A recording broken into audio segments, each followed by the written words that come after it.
I started in New York City as an actor. I worked on stage. I was one of the founding members of the Soho Repertory Company down in the Village. I worked in theater and I was good at makeup, and it seemed like I was noticed for doing makeup. So that became kind of a gateway. Really, the first break that I had in special makeup effects came as a result of just practicing things like sculpting masks, and I actually made some masks for a Halloween company. Went down to the newsstand on 71st and Broadway one day and picked up a copy of something called Fangoria magazine. I went through it and I saw people like Tom Savini and Dick Smith. I thought, you know, I think I could do this too. Why not? I started off actually answering an ad for a student film to see if I could do this, if I could get my feet wet. And it was a scene from 1984 where Winston Smith is being brainwashed into thinking he sees 6 fingers on his hand. So I created a 6-fingered hand for the actor. Coincidentally enough, Jane Benson, who was in Blood Rage, was in the student film also. I didn't know at the time that I'd be working with her in a few years on a real movie. You know, I was a big fish in a small pond in those days. There were very few people that were getting into the field of special makeup effects. Looks like you two have had quite a party. I wouldn't drive anywhere if I were you. Oh, Bill. I'm not sure how Marianne Cantor found me, but she was the person that found me, and we had a meeting at my apartment, and I liked her. She has a great sense of humor. She's a very funny woman. Think Joan Rivers in some ways, and I saw the script, and the potential of the script to me was, up to that point, I'd done some horror movies and some gory movies, but I hadn't really done a full tilt, super gory slasher movie.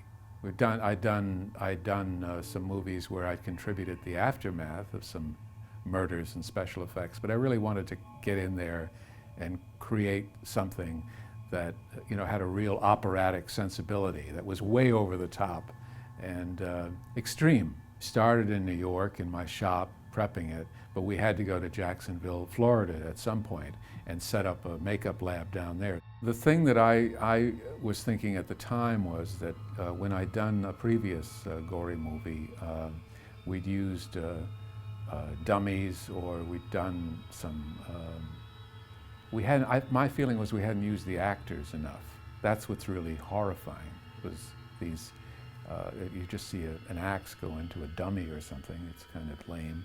But in the opening scene at the drive-in, it's really that young actor with a really horrific wound across his face from a hatchet, and we rigged him up with all the blood we could pump out of it.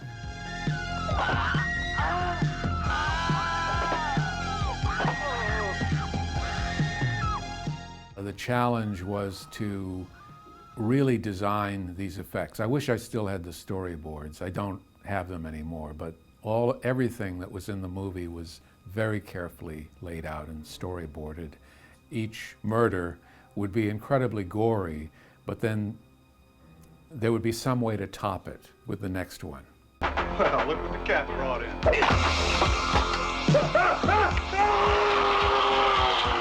I was trying to stage some effects that built, and hopefully there's a little bit of suspense involved. You know, what's the murderer going to do? And I don't know why, but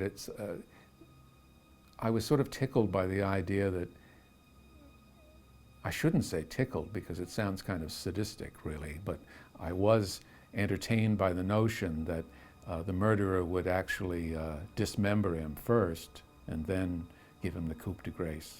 The idea was he chops off his hand, and then, of course, we got kind of precious with it and decided that not only is the hand chopped off, but the hand is on the floor and crushes the beer can. How do you top that? Go beyond that, of course. Louise Lasser comes in later on and discovers the body has been, you know, placed in such a way that it falls over and then the head splits open and the brain is there.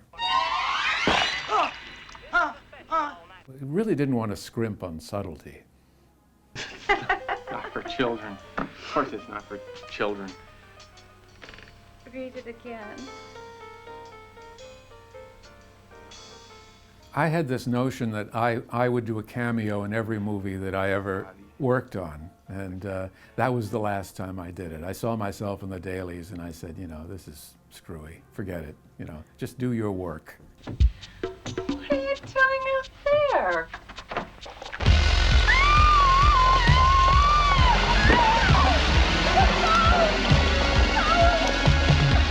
Down in the complex where we were shooting in Jacksonville, Florida. One of the apartments down there became my makeup lab, and my assistant Bryant Tausek and me would work in there and prep for whatever we were going to shoot. Everything was done in camera, of course.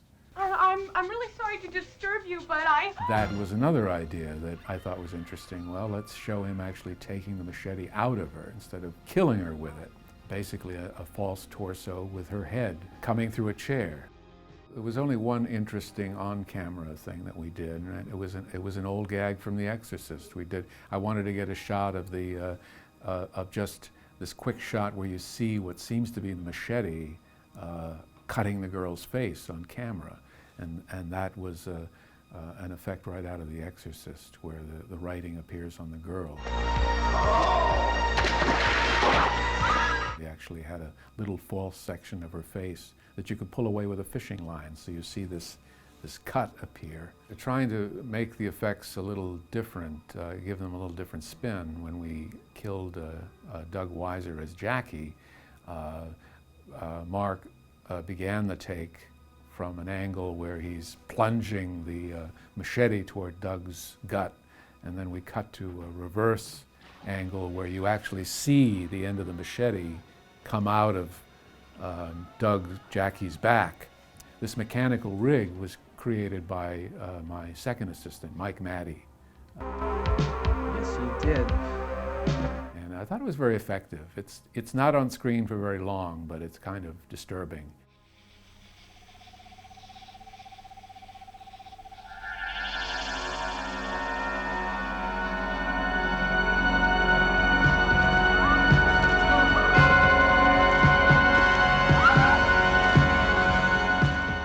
One of the things we wanted to do with Dr. Berman was not only was she bisected or cut in half, but I wanted to get a few seconds of her legs actually running away before they fell over. And we attempted to do that, and I believe it was shot, but I don't see it in the print that's out now. Maybe it didn't work. Maybe it was just too much. Hot bread, everybody. Looks like you're gonna get a chance to meet the rest of the family. My psychotic brother just escaped. Mark Soper was just very professional, very serious about what he was doing, and Louise Lasser was very vulnerable during the shoot. She had an acting coach, and I think worked very hard to make it as dramatic as possible. She had great comic abilities, and some of that shows, but really for her this was a very serious, dramatic performance, and I think she brought a lot of gravity to it. And nobody was under any illusions that this was anything other than a slasher movie. I believe it was called Slasher at one point. The director, John Grissmer, thought of it as a movie called Complex, which sounds more like a Hitchcock movie than a slasher movie. And then it was called Blood Rage, which I think is the appropriate name for it. Nightmare at Shadow Woods, which sounds like Nightmare on Elm Street, which was absolutely the incorrect way to exploit this movie. If anything, this movie should have been exploited as a kind of a Thanksgiving horror movie. It all took place around Thanksgiving. It's not cranberry sauce. I think by the time Blood Rage came out, the slasher phase was already over. And in fact, when we did it, we were trying to exploit it. But I think that that wave had already crested. It was gone. My only memory of seeing this movie is that it disappeared from my life, and then I rented a copy of it on VHS, and none of my work was in it that I could detect. It had all been scaled way back, and I wondered what was the point of it. I don't think there's any point in watching it if you don't see all the effects. I think that Blood Rage and the other horror movies or slasher movies that I did at the beginning of my career had a great impact on my entire career. I wouldn't have had one without them. When I came to Los Angeles, everybody seemed to know who I was and what I'd done, and it helped me a great deal to establish myself in Hollywood.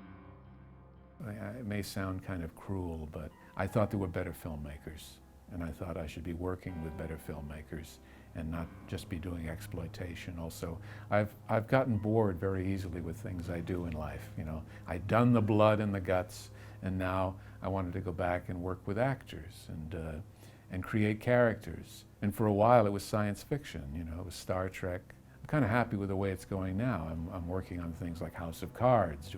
I think people in the industry here realized, look what he did with so little, and he could accomplish so much more if we give him a chance. So it was terrific. And you know, I'll never regret the experience of doing those movies. It's the fans. They create it. I mean, you can't create a cult film. Many mainstream movies have been, I think, produced in the hopes that they would become cult films. But the real deal is created by the fans.